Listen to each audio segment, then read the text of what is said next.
Ini termasuk dilema. Ini mau nyindir rektor juga kalau gini. Ayah, saya punya pengalaman pribadi, Dulu IAIN itu dulu membuka tadris. Tadris itu kenapa? Tadris dibuka ketika itu adalah memasukkan jurusan IPS, matematika, bahasa Inggris dan segala macam. Saat itu rektornya almarhum Pak Profesor HM Obapadol. Dan wakil dekan-dekannya termasuk Pak Amir Faisal dan Pak Zulfa Ahmad, Ibu Zulfa Ahmad. Masuk rektor kedua itu masuk Pak Khatib Kuzuen. Dari dia dapat dokter jadi Profesor Dr. Khatib Kuzuen. Apa tindakan yang dilakukan? Dibekukannya semua jurusan dari IPS, IPA, matematik itu dimasuknya semua ke PAI. Dengan catatan semua mahasiswa dan calon sarjana harus mampu mengaji. Begitu mampu mengaji, maka semua sarjana IAIN ketika itu dimintanya harus memiliki umum. Karena apa? Kepentingan masyarakat. Sarjana IAIN disuruh jadi imam, tidak mampu. Nah, ini masalah. Nah sekarang kita misalnya kita buat, ini ada ma'had. Sampai kemana fungsi ma'had itu? Mahasiswa kan hanya minta supaya ada memiliki hafalan, dan hafalan itu hanya setoran untuk mendapatkan nilai sarjana. Sampai kemana pengawasan kita terhadap ma'had itu, dan bagaimana efektivitasnya itu yang terjadi? Maka inilah kejadian kenyataan sekarang. Seperti yang ditanyakan Pak Erwin tadi, bahwa dulu itu memang ulama menjadi ilmuwan. Kita banyak kenal. Di antara ulama itu adanya namanya Hasan bin Al-Haytham, Ibnu Rus, ada Ibnu Sina, macam-macam ilmuwan yang menyangkut dengan, ada alkemi. Alkemi itu dalam bidang ilmu kimia. Semua ilmuwan-ilmuwan itu bersumber dari ajaran Al-Quran yang dia bahas dengan ibadahnya kepada Allah luar biasa. Hari ini orang sering ada kecenderungan kehidupannya ukurannya materialistis.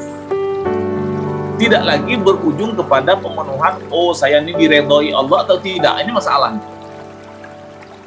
Sekarang maaf, saya ini kan memang termasuk S3-nya tidak selesai gitu kan. Profesor apalagi, itu kan pangkat saja nggak urus-urus gitu kan. Kita sekarang berebut mau jadi profesor. Kenapa? Itu tunjangan 20 juta gitu kan. Tapi tidak berebut jadi ulama, gitu kan? Nah, ini masalahnya. Yang kita kejar apa? Materinya. Ya kita profesor, iya, silakan, tidak ada masalah. Tunjangan besar, iya. Tapi kontribusinya terhadap masyarakat kira-kira apa? Yang paling berat sekarang ini adalah, termasuk saya sebagai penceramah ini, adalah mengislamkan orang Islam. Kenapa saya begitu? Karena banyak di kampung tuh susah mencari imam. Siapa lagi di imam? Kapan imam datang segala macam itu? Nah, ini masalah. Jadi kalau begitu, perjuangan Nabi ini, kita sekarang ini bisa keterbelakangan. Kenapa? Penyakit modern adalah karena kita menghitung sesuatu itu dengan materialistis. Wani piro, lu bayar saya berapa? Baru saya mau bergerak. Nah, ini masalah. Saya masih ingat dulu ngaji di seberang itu, datang ke rumah guru tiap malam, sepeser pun dia tidak minta bayaran. Kemudian apa yang paling kita bantu ketika dia panen padi. Panen padi, datang ke ladangnya, makan bersama. Itu bukan kita susah, gembira. Malah kapan guru ngajak kami lagi berangkat ke sana? Kenapa? Mungkin keikhlasannya berlebih. Maaf hari ini mungkin. Kenapa? Mungkin kita begitu. Barangkali. Orang hanya ukur buat laporan, duit masuk segala macam, tapi tanggung jawab terhadap mahasiswanya itu barangkali. Mungkin yang tersinggung, saya mohon maaf karena bulan puasa. Bukan berniat menyinggung ikhwat, yang mancing-mancing Pak Erwin juga nih. Demikian. Terima kasih.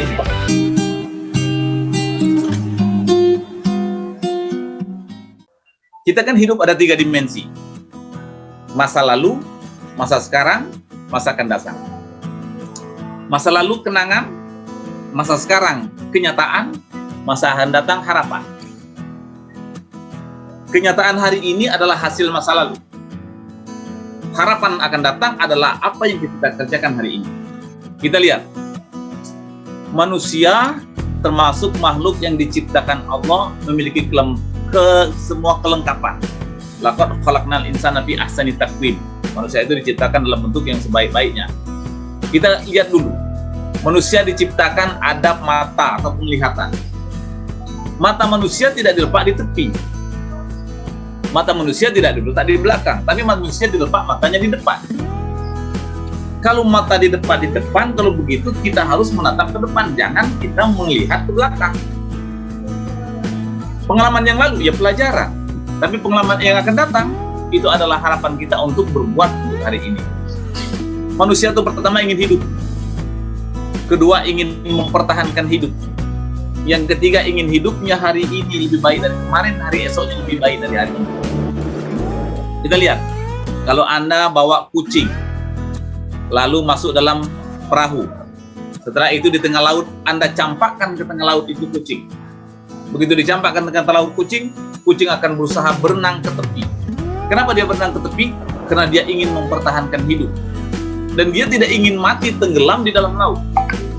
Masa iya kita dihadapkan dengan masalah, kita biarkan ke dalam, jadi masalah begini-begini kita. Kalau begitu lebih baik kehidupan kucing. Meskipun kucing itu sendiri satu contoh mungkin tidak bisa diikuti. Kenapa? Kucing itu termasuk kepada makhluk yang selalu berhayal. Kenapa kucing berhayal? Kucing senang makan ikan dibanding makan tikus. Hadapkan depan kucing, seekor tikus, seekor ikan, maka kucing lebih memilih makan ikan. Kedua, kucing sering makan tai ikan, tapi tidak makan tai tikus. Kucing kepala ikan pun dia makan tulang-tulangnya. Tikus kalau sudah 2 hari mati dia tidak mau makan lagi, tapi ikan masih busuk-busuk dia makan. Itulah kucing, kenapa kucing makan ikan? Karena kucing tahu bahwa ikan banyak mengandung gizi, meskipun dia tidak pernah ikut seminar tentang gizi. Kucing senang makan ikan. Ikan ada di dalam air. Adakah kita melihat bahwa kucing nyebur ke dalam air untuk menangkap ikan? Tidak pernah sekalipun. Bahkan kalau hari hujan, kena air hujan saja kucing akan lari-lari cepat masuk ke dalam rumah. Kalau begitu, ingin mendapatkan sesuatu yang tinggi, tetapi tidak mau menanggung resiko. Jadi orang memiliki pengalaman buruk yang dia lakukan itu, dia tidak coba lagi. Nah, dia kan tinggal berhayal saja. Seperti seekor kucing berhayal makan ikan, tapi ikan ada di dalam air dan dia tidak mau mengambil resiko. Oh, pengalaman buruk, silakan, tidak masalah. Pengalaman itu adalah guru yang berharga. Nanti kita akan mencoba. Orang kalau sudah ada pengalaman buruk, dia tidak akan mengulangi pengalaman buruk itu untuk yang kedua kali. Nah, itu orang cerdas. Kita akan tahu di sana lubang karena kita pernah masuk lubang. Dan kita akan lewat ke pinggir lubang itu untuk menghindar jangan sampai masuk lubang kembali. Nah, itu. Jadi, kalau memiliki pengalaman yang buruk, yang tidak mungkin mengerikan segala macam, itu menjadi pelajaran. Dan itu dicatat bahwa, oh saya begini. Nanti akan datang saya akan robah. Maka pengalaman itu menjadi guru yang berharga yang akan datang untuk menjadi pedoman kita dalam menggapai kehidupan.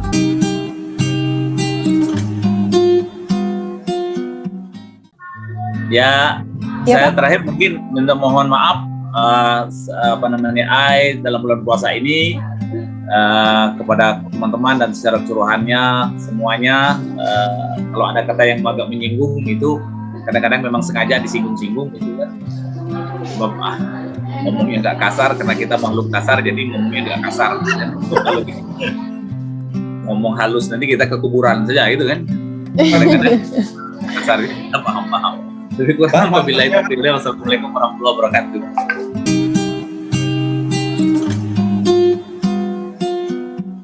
Mohon izin pantunnya, Pak. Pantunnya ya. Pantunnya yang mana yang mau nih?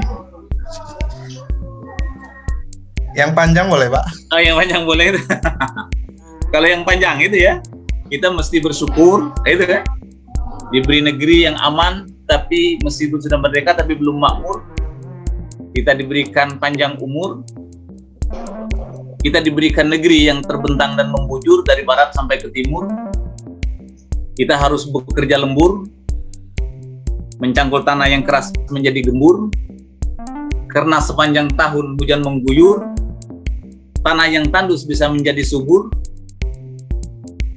Petani melemparkan batang ubi, daunnya dapat dijadikan sayur. Petani menanam beras akan mengeluarkan beras anggur. Kita makan masih bisa teratur. malam-malam kita masih bisa minyak tidur. Sepatutnya sambil tertidur kita tengah malam harus duduk bertafakur, mengenang kepada Allah, mengucap 2 kalimat syahadat Tuhan yang Maha Pengatur. Kita diperintahkan yang mengerjakan sholat dari mulai asar, maghrib, isya, subuh sampai waktu zuhur. Kita diperintahkannya untuk melaksanakan ibadah puasa, kita disunatkannya makan sahur. Kemudian kita diperintahkannya mengeluarkan zakat agar yang menerima bisa terhibur. Dan kita diperintahkan melaksanakan ibadah haji untuk menghilangkan sifat sombong dan takabur. Kita harus sadar bahwa kita tidak hidup sepanjang umur karena usia kita sudah diukur. Allah sebelum mencabut nyawa kita sudah berikan isyarat. Dulu rambut kita banyak yang hitam, sekarang uban sudah bertabur. Dulu kulit kita yang kencang, sekarang sudah mulai kendur. Dulu kita memiliki gigi yang rapat, sekarang sudah banyak yang gugur. Dipasang gigi palsu, waktu bercakap air liur menyembur. Dulu kita memiliki tulang yang keras, sekarang sudah mulai mengapur. Dulu kita banyak berjalan ke sana ke semari, kita sudah banyak yang uzur. Sekarang kita sudah tidak makan nasi lagi yang keras, kita sudah dibagi makan bubur. Dia tidak bisa berjalan ke sana kemari, kita tinggal beristirahat banyak di atas kasur. Penyakit menahun kita bawa berobat sampai ke Singapura karena kita menganggap bahwa dokternya sangat masyhur. Obatnya sangat manjur, kalau ajal akan datang, waktunya tidak bisa diundur. Malaikat maut mencabut nyawa, tinggal bangkai menjadi terbujur. Meskipun keluarga sayang dibawakan ke rumah langsung dimasukkan ke dalam kubur, kalau banyak pahala insya Allah berjumpa dengan Tuhan Rabbun Ghafur. Kalau banyak dosa akan masuk ke dalam neraka hancur lulur seperti bubur. Demikian, wassalamualaikum warahmatullahi wabarakatuh.